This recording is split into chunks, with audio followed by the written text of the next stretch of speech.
Hi guys, it's Rachelle here. Welcome. I'm kind of excited for this video because today's video is going to be a fun little video for the Harry Potter fans, myself included. In this video, I will be reacting to Harry Potter unpopular opinions. It feels like forever since I've done a fun little video like this, and it feels like forever since I've done a Harry Potter video in general. If I'm looking back to all the videos I've done, I think the last time I did a Harry Potter video was basically a year ago in November 2021. Yeah, so it is definitely time to do another Harry Potter video because I haven't done one in forever, and I know a lot of you guys who follow along with my channel are Harry Potter fans, so this video is really for you guys. And it's also for my pure enjoyment too because I like Harry Potter. But before we get into this video, if you haven't already done so, be sure to subscribe to my channel, click the bell icon to stay up to date of when and what I post, and give this video a thumbs up. And without further ado, let's start reacting to these unpopular Harry Potter opinions. With me right now, I have some piping hot tea. It's actually kind of a perfect combination because we're going to be talking about some Harry Potter tea while sipping some tea. Okay, I am so excited for this video. I have absolutely no idea why. I don't know, I guess it's just kind of like a throwback for me because I haven't touched the Harry Potter movies or books in forever. Okay, so what I did was just go into Google and search up Harry Potter unpopular opinions, and I just clicked one of the links and it just gave me a list of unpopular opinions. So I am just going to go down that list and give you my opinion. I feel like I just said opinion so many times in that sentence.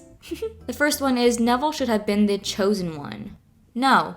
I disagree with that. See, Neville did destroy the final Horcrux, which allowed Voldemort to be killed, but I just think if the chosen one were to destroy the final Horcrux, that would make the story just kind of predictable. So since Harry was a chosen one and Neville destroyed the final Horcrux, that is a good plot twist to me, and it kind of just made the story a little bit better. Fred and George are overrated.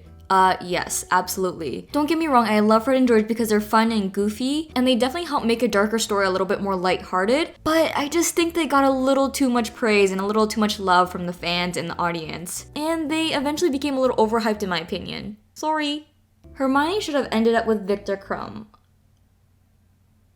I haven't sipped my tea yet and I want to spit it out. Okay, here's the tea. I don't really know much about Victor Crumb, but I just think Victor Crumb's immediate attraction to Hermione was a little weird. I don't know, I guess there just wasn't enough information about Victor given to us as the audience to be like, oh, Hermione and Victor should definitely be together. I just feel like because we don't know much about Victor, it kind of feels like we're shipping Hermione with a complete stranger, which is awkward and weird and just gross. But I should say I don't like Hermione with Ron either. Sure, it's definitely cute to end up with your best friend, but because Hermione ended up with Ron and then Harry ended up with Ginny, it just felt way too perfect. It's literally a picture perfect family. The way I see it, it felt like it was written that way so that the Golden Trio could stay together and actually become a family by blood or law or however it works in the wizarding world. But yeah, it just felt way too perfect, like the author just wanted to keep the trio together, which is definitely a great happy ending, especially because Harry Potter is like a middle grade young adult series, but it was just way too perfect, and it really just does seem a little unrealistic for the trio to stay together. That's just my opinion though. I definitely rambled, and I hope all of that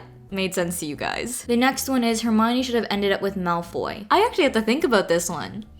Malfoy and Hermione together. I don't think that would be a bad pairing. I think I'm kind of in the middle of they should be together and they shouldn't be together. Yes, they hate each other and they're both stubborn. It's because they are both stubborn that I think they would make an interesting couple. I just think relationships are just hard in general and they definitely take a lot of work and effort. They are definitely not easy and I don't think they should be easy. That is not to say you should be fighting an uphill battle in your relationship, but I just don't think they should be easy because in my head, if something is way too easy and effortless, I automatically think there's something wrong. Maybe that's just me. I don't know, that's just a general feeling I have. Like if something is way too easy, it doesn't feel right. I guess my point is relationships shouldn't be easy. They should take a little bit of work, but it shouldn't feel like you're fighting an uphill battle. That is a good way to sum it up, but we are completely going off topic now.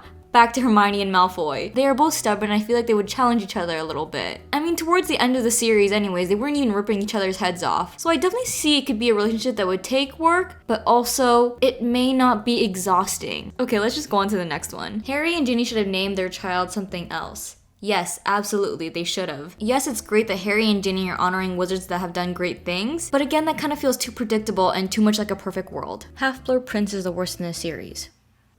If you agree with that, we're not friends. Half-Blood Prince is definitely not the worst in the series, at least in my opinion, because that book is the book that's about Snape. And if you've been around my channel long enough, then you know that Snape is my favorite character. Snape is just the most three-dimensional character in the entire series, and that's what makes him so interesting and such a great character. Hufflepuff is the best house. I actually never thought of that, but it might actually be the best house. Gryffindors are brave, so they might have big egos. Ravenclaws are know-it-alls, and Slytherins, they're just evil jerks. But Hufflepuffs, I honestly can't think of anything bad about them, so maybe they might actually be the best house. Gryffindor and Slytherin aren't all that different. They're so different. I don't know what you're talking about. I really just can't see how they'd be similar. Luna Lovegood is the best character. Absolutely not. I already said earlier that Snape is the best character. Luna is definitely an interesting character because of how peculiar she is, but I don't think that makes her the best character. Draco Malfoy deserved better. I actually agree with that. I just think Malfoy was heavily influenced by his parents, and he did almost everything his parents wanted him to do. It kind of feels like he didn't really make his own decisions until the very end of the series. Also, I think Malfoy did all the things he did because he was just scared. I just think under better circumstances, Malfoy actually had a chance to be a better human. So yes, Malfoy, in my opinion, did deserve better. Albus Dumbledore wasn't all that great. Here is the tea. I think a lot of people are just blinded by how powerful he is and just how caring he was for Harry. But the more I thought about what Dumbledore did in the series, he basically groomed Harry to be the sacrificial pig. Do I need to say more? Severus Snape also wasn't all that great. Of course, I disagree with that because Snape is my favorite character, duh. But I can see why people don't like Snape. Snape was definitely a horrible human being. I mean, the dude has experienced so much pain, and you feel for him. But he didn't really deal with his pain in a healthy way. He dealt with his pain by becoming a bully, which is a huge, huge red flag. So yeah, I can totally understand why people don't think Snape is that great. I just still like his character. I don't know, I just think I have a thing for evil and morally gray characters. What can I say? They're just so much more interesting. Harry didn't know how to take care of pets. Ooh, that's tea. I'm gonna read this description this person provided. Harry was an awful pet owner. He kept Hedwig locked up, yelled at her all the time, and tossed her around all the time due to his recklessness. Justice for Hedwig. When you think about it that way, yeah, I can see that Harry was an awful pet owner. Harry deserved his detentions in Order of the Phoenix, but not the abusive punishment. I think the story is good the way it is. Yes, the abusive punishments were cruel and harsh, but the cruel punishments were all from Umbridge, and those punishments really created and defined Umbridge's character. It painted a really clear image of who Umbridge was to the audience, and it really developed and fleshed out her character. So although no one should receive those punishments, I'm gonna lean to the side of character development and agree that that is an unpopular opinion. The last one here is Harry and Ginny's relationship wasn't believable. I 100% agree with that unpopular opinion. I'll definitely say that in the books, the relationship is a little more believable than it is in the movies.